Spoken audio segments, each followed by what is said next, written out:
জোরে।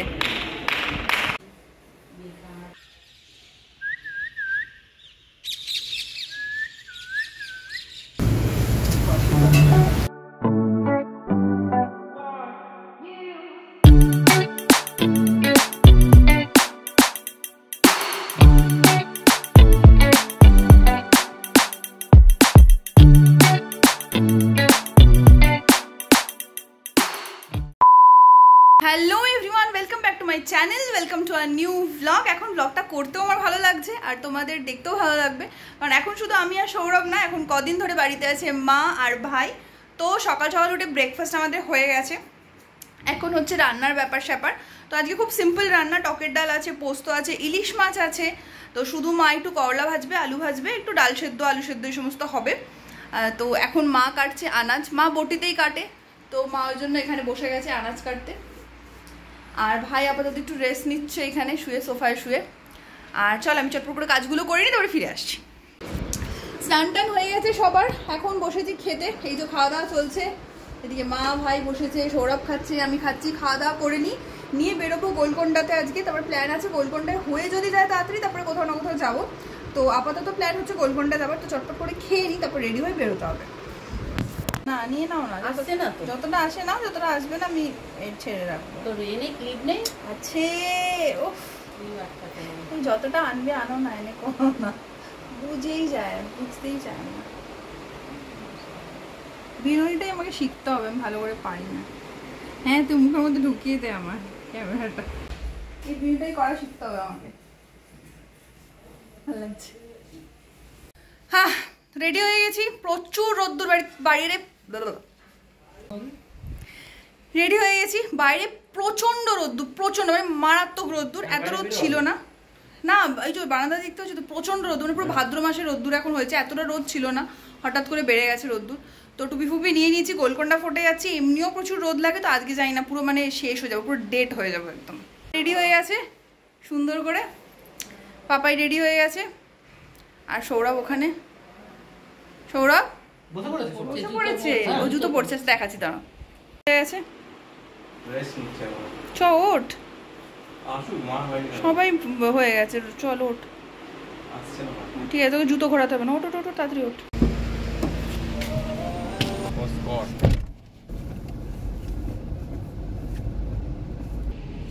না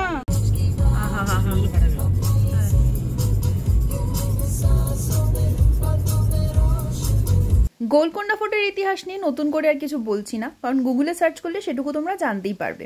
আমি যেটা বলি সেটা হচ্ছে, এখানে ঢুকেই যেটা করতে হবে সেটা হচ্ছে টিকিট কাটতে হবে। পার হেড অ্যাডাল্টদের এন্ট্রি ফি 25 টাকা, বাচ্চাদের কত আমি জানি না। আর এখানে ঢুকেই যেটা তোমরা দেখতে পাবে সেটা হচ্ছে এই জায়গাটা। জোরে, এখানে যে হাততালি বাজানো হচ্ছিল, এই হাততালির আওয়াজটা ইকো হয় ওই যে দূরে রাজার ঘর সেইখানে। রাজার রাজত্বকালে বাড়িতে যখন কেউ আসতেন বা যখন গেটের দারোয়ানকে কোনো সংবাদ পৌঁছে দিতে হতো রাজাকে, তখন ওইখানে ঠিক ওই জায়গাটায় দাঁড়িয়ে রাজাকে কিছু বললে সেটা রাজার কান অবধি পৌঁছতো। ঠিক এইভাবেই জিনিসটা বানানো। অবাক কাণ্ড, তাই না? এই টেকনোলজি যুগে সবকিছুই যখন অতি সহজ, ঠিক সেই সময় দাঁড়িয়ে এখনো এই সমস্ত জিনিস দেখতে পেলে মনটা অন্যরকমই হয়ে ওঠে। ওই জায়গায় দাঁড়িয়ে দেখবে সবাই হাততালি দিচ্ছে, আর কারণটা তোমাদের আমি জানিয়ে দিলাম। এবার এখানে চলো বিভিন্ন জায়গাগুলো একটু ঘুরে দেখি। তোকে তোকে ওই ওপরটা তুলে দেবো বাবা, ক্যান্ডিড নর্মাল ক্যান্ডিড দাও, গল্প করছে, গল্প করছো দুজনে, আলোচনা করছো। তুমি যেন বুঝতেই পারছো না, ওরকম করতে হবে না। এটা কি হচ্ছে, এটা পুরো বোঝা যাচ্ছে, এটা পুরো বোঝা যাচ্ছে। লোকজনের ভিড় যথেষ্টই ছিল, কিন্তু আওয়াজ একদমই ছিল না। এত বড় জায়গা জুড়ে এই ফোর্টটা, অত লোকজনের মাঝেও অদ্ভুত এক নিস্তব্ধতা। এই ফোর্ট আজ ভগ্নস্তূপ। বিভিন্ন যুদ্ধের, বিভিন্ন ইতিহাসের স্মৃতি বহন করে চলছে এই ভাঙা দেওয়ালগুলো, ছোটখাটো কয়েকটা ঘর আর একটা জেলখানা, সেখানে অবশ্যই যাব। কিন্তু তার আগে বলি, এখানে ওঠাটা কিন্তু অনেকক্ষণের একটা যাত্রা। যদি সব জায়গাটায় সিঁড়ি থাকতো তাহলে বেশ কয়েক হাজার সিঁড়ি হবে, তবে সব জায়গায় সিঁড়ি কিন্তু নেই। বেশ কিছু সিঁড়ি আর বেশ কিছু এরকম স্লোপ, এই দুয়ে মিলে তোমাদের ওপরে উঠে যেতে হবে। এবং ওপরে যেটা আছে সেটা হচ্ছে একটা সুন্দর মন্দির, একটা জেলখানা, তার একটা আলাদা ইতিহাস আছে, এবং রাজার মেন ঘরটা সেভাবে এখন নেই, বড় ছাদটা আছে, সেখান থেকে পুরো হায়দ্রাবাদ শহরের একটা সুন্দর দৃশ্য উপভোগ করতে পারবে। আজকে এসছি আমরা গোলকোন্ডা ফোর্টে, একটু বেলা করে বেরিয়েছি ইচ্ছা করে, কারণ একবার একটা শো আছে, ওটা দেখে তারপর যাব। তো অনেকটা উঠে এসছি, এখনো ওঠা চলছে, সঙ্গে থাকো।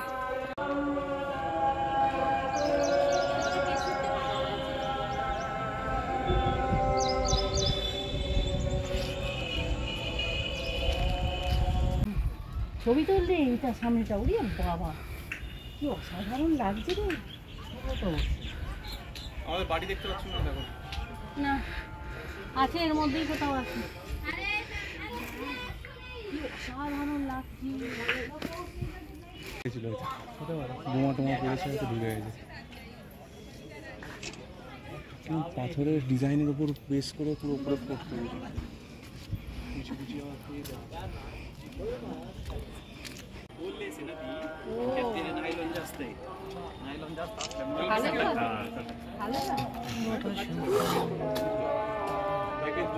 রামদাস প্রিজন, এটা দিয়ে গুগলে সার্চ করলেই তোমরা অনেক তথ্য জানতে পারবে। তবে আমি যেটুকু জানলাম ওখানে গিয়ে, সেটা হচ্ছে 14 বছর একটা মানুষকে কারাগারে বন্দি করে রাখা হয়েছিল, আর এটাই ছিল তার থাকা, খাওয়া, শোয়ার জায়গা। তিনি ছিলেন রামের ভীষণ ভক্ত, তাই এই 14 বছর ধরে তার ভক্তি প্রদর্শন করে তিনি যেটা করেছেন সেটা হচ্ছে দেওয়ালে পাথর দিয়ে খোদাই করে রাম, লক্ষ্মণ, সীতা আর বজরংবলীর একটা মূর্তি এঁকেছেন। এটাকে ঠিক মূর্তি বলা যাবে কিনা জানি না, কিন্তু হ্যাঁ, মাহাত্ম্য আছে। এই জায়গায় গিয়ে যখন এই সিঁড়ি দিয়ে উঠে ঠিক ওই জায়গাটায় পৌঁছানো যায়, দেখা যাবে একটা ছোট্ট মতো শিবলিঙ্গ। সেই শিবলিঙ্গ অবশ্য পরে প্রতিষ্ঠা করা হয়েছে। একটা ছোট্ট প্রদীপ জ্বলছে, যে প্রদীপটা হয়তো রামদাস থাকাকালীন ছিল না। আর এই হচ্ছে সেই দেওয়াল, যেই দেওয়ালের গায়ে আছে অনেক ইতিহাস, একটা মানুষের আর্তনাদ, ভক্তি, আরও অনেক কিছু। অনেক কিছু ইতিহাসের পাতায় লেখা, আর অনেক কিছু অজানা। কেমন লাগছে মা, পাপাই? কেমন লাগছে বাবাই ভিউটা?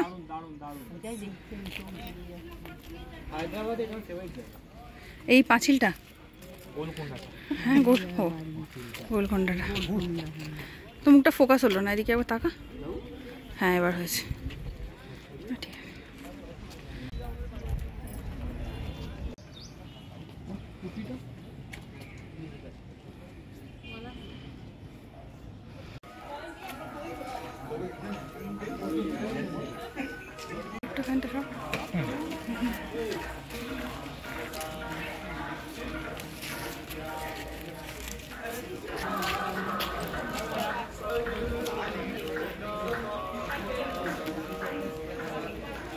ভিডিও শুরুতে বলেছিলাম, মনে আছে, একটা মন্দিরও আছে ওপরে। একটু আগে, মানে ঠিক আগের ক্লিপে যেটা দেখালাম, এই সেই কালী মন্দির। সেই কালী মন্দির ক্রস করেই এখানে একটা দোকান আছে, একটাই দোকানই পুরো ফোর্টে, এবং সেখানে তোমরা ইচ্ছে করলে জল, কোল্ড ড্রিঙ্কস, টুকটাক চিপস আর কুলফি খেতে পারো। আমরা সবাই একটা করে কুলফি খাচ্ছিলাম, কুলফিটা অসাধারণ ছিল। হ্যাঁ, বাট কি ভাব তুই এত উঁচুতে নিয়ে তো আসে।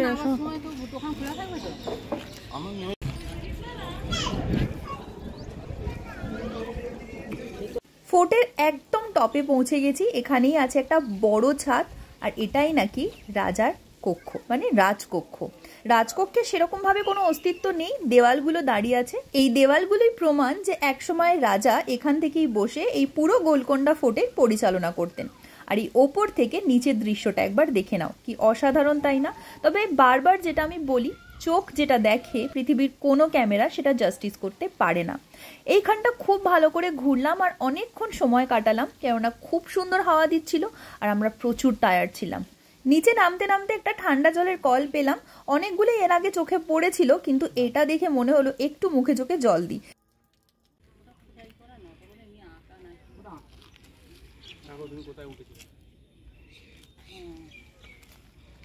যখন আমরা পুনে গেছিলাম তখন এইসব সিঁড়ি আমি তত্তর করে নামছিলাম দৌড়ে দৌড়ে, আর সেই উঠে পড়ছিলাম তত্তর করে, আর মানা উঠতে পারছে না, মানা তখন খুব কষ্ট হতো মানা।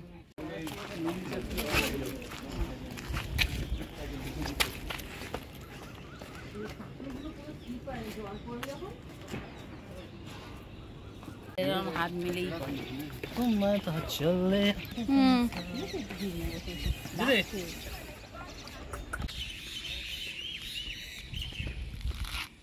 এইখান থেকে একটা দুর্গ ছবি তুলি দাঁড়া।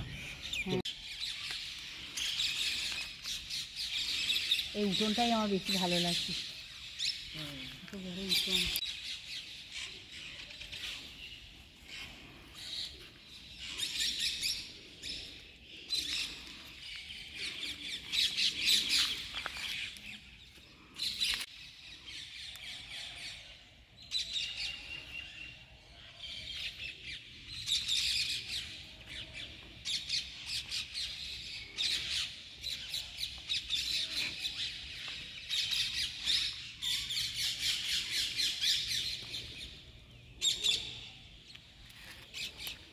ফোর্টের সাউন্ড শো আগে এই জায়গাটাতে হতো, এখন সেই জায়গাটার পরিবর্তন হয়ে গেছে এবং সেদিনকে আমরা শোটা দেখতে পাইনি কারণ 15th অগস্টের শোয়ের কিছু প্রিপারেশন চলছিল।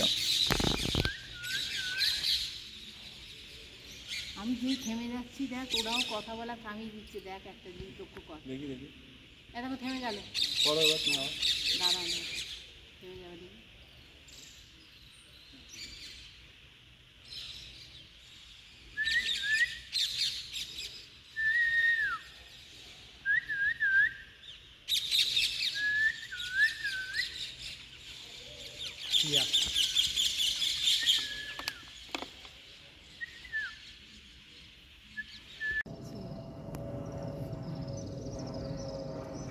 যতই সন্ধে হয় এই ফোর্টের সৌন্দর্য ততই বাড়তে থাকে।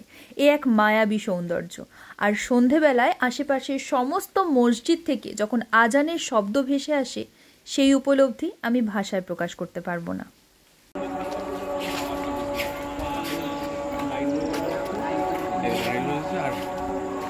এরকম চতুর্দিকে যত মসজিদ আছে সব একসময় বাজে।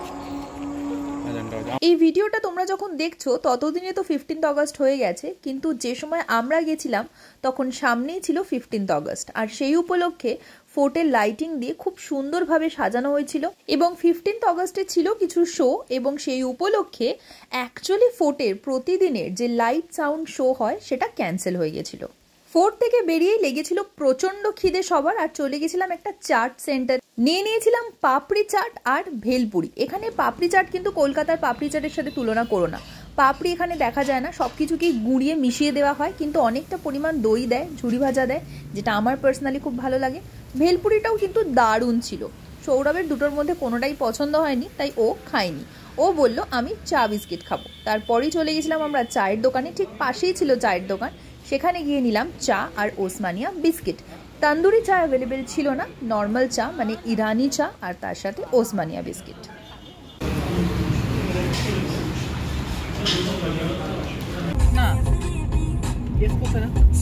এসব খাওয়া দাওয়ার পর প্ল্যান তো ছিল বাড়ি চলে যাব, কিন্তু সৌরভের মাথায় চাপলো ভূত। ও বলল চল মাকে এয়ারপোর্টটা ঘুরিয়ে আনি। আমাদের বাড়ি থেকে মোটামুটি 25 থেকে 30 মিনিটস লাগে যদি রাস্তা একদম ফাঁকা থাকে। তো চলে গেলাম সেখানেই। মা এসেছিল ট্রেনে, তাই এয়ারপোর্টটা মায়ের দেখা হয়নি।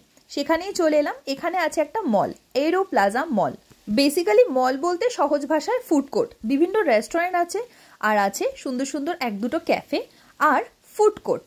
যে কোনো জায়গার ফুড কোর্ট বলতে আমরা যা বুঝি প্রচুর অপশনস, এখানেও ঠিক সেরকমই ছিল। ভাইবটা ছিল খুব সুন্দর, আর এটার জন্য থ্যাঙ্কস টু সমিতা। সমিতাই প্রথমবার আমাদের এই জায়গাটা এনে দেখিয়েছিল যেখানে কতগুলো খাবারের দোকান। সেখানেই চলে এলাম। কি খাবো জানি না, তবে মাকে দেখানোটাই মেন উদ্দেশ্য ছিল।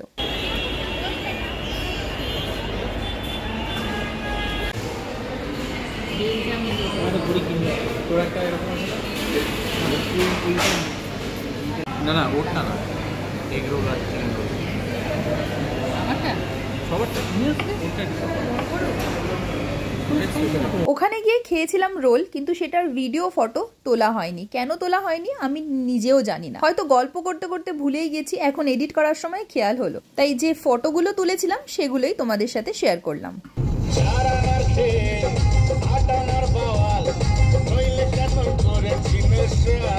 এসে গেছি, প্রচন্ড টায়ার্ড, কিন্তু আমাদের এখন প্রত্যেকদিন মানে যখন এখন মা ভাই আছে তো প্রত্যেকদিন আমরা যত টায়ার্ডই থাকি বাড়ি এসে ফ্রেশ ট্রেশ হওয়ার পর আমরা কিছুটা খেলি, মানে উনো বা তাস বা হচ্ছে লুডো। তো আজকে ইচ্ছা আছে লুডো খেলার, যদি কিছু না খেলে অ্যাটলিস্ট গল্প করবো, তারপরে শোবো, খাওয়া দাওয়ার করবো না, ওখান থেকেই খেয়ে এসছি। তো আপাতত ফ্রেশ ট্রেশ হয়ে বসে এখন গল্প করছি। তাই তো এমন একটা জায়গা যেখানে সবাই বেটে বেটে জন্মায়, তাই বলছিস তো? বেটে বেটে জন্মায় যেখানে সবাই ছোট জন্মায়, কি শ্রীলঙ্কা? না না, মারো মুঝে মারো। বেটে জন্মায় যেখানে সবাই কলকাতা। এই তো বেটে জন্মেছে আমরা কলকাতাতে। আরে দাঁড়া, এই কটা ওয়ার্ডের নামটা?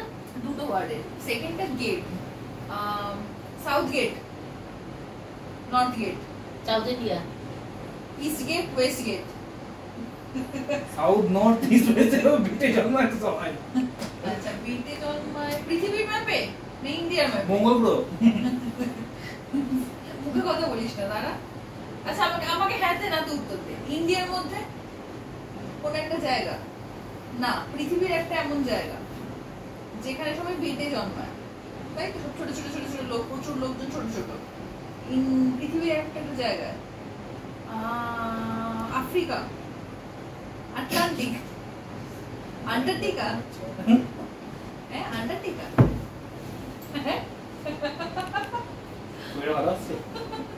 আরে বল হ্যাঁ কি না তো উত্তর দে। অভিষেক, চিরঞ্জিত, অনেক পুরনো নায়ক, উত্তম কুমার, সৌমিত্র, সৌমিত্র, ওকে, সৌমিত্র নায়ক, বন। সৌমিত্রের কি সিনেমা আছে বন দিয়ে শুরু? বন বন বনাঢ্য গন্ধর্ব, বন, সে মারামারি সিনেমা? কোন রকমের সিনেমা? না, মারামারি করতে পারে না। তুই আমায় ফোন করলি, ধর, তাহলে তুই ফোনই হবি। তুই, আমি তোর কে? দিদি, তুই ভাই, তুই আমার ভাই, আমি তোর দিদি। তুই আমায় ফোন করলে আর তুই ফোনই হলি। ভিডিওটা অফ করো। কালকে ভিডিওটা এন্ড করা হয়নি, আশা করি ভিডিওটা তোমাদের ভালো লেগেছে। আর কি খেলা খেলছিলাম বলো তো? আমরা খেলছিলাম ডামশরান, আর প্রথম মুভিটার নাম ছিল চায়না গেট, সেকেন্ডটা আমার এখন নিজেরও মনে পড়ছে না। যাই হোক, ভিডিওটা আশা করি তোমাদের ভালো লেগেছে। ভালো লাগলে কি করতে হবে তোমরা জানো, একটা লাইক করে দিও, শেয়ার করে দিও, আর এখনো যদি সাবস্ক্রাইব করে না থাকো তাহলে প্লিজ সাবস্ক্রাইব মাই চ্যানেল। বাকি ভালো থেকো, সুস্থ থেকো, নিজের মনকে ভালো রেখো। Take care, stay blessed, stay tuned and keep smiling.